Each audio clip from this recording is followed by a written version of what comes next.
Классно. Открытка. Все, да, вот марка. Да, вот сюда вы лепите марочку, тут заполняете все и потом уже опускаете. Здорово.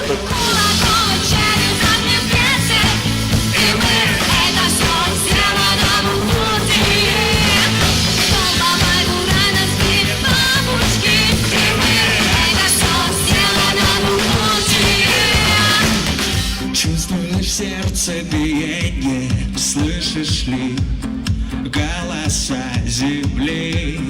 Каждый твой шаг откровение, выстрел в жизнь и еще вдали. Моне ріконо пешло, джуаш гомаш ваменту, шораткею мальдишко, гуштон талеву ішко.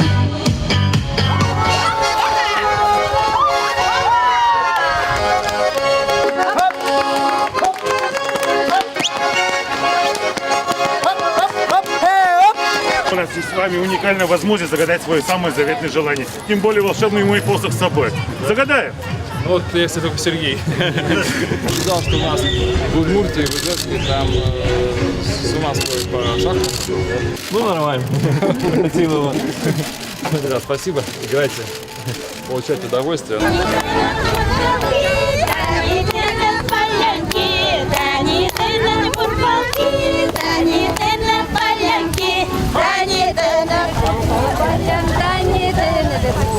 Мы очень ценим то, что традиция празднования Гербера сложилась в Москве. Я очень надеюсь, что вам будет сегодня не только весело, но и познавательно.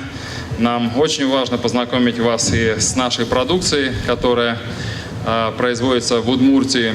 Ну а самое главное, в Удмуртии живут прекрасные очень люди, креативные, добрые, очень талантливые. И у нас есть что посмотреть. Поэтому кто еще не был или кто давно не был, однозначно приглашаю. Будем всех рады видеть.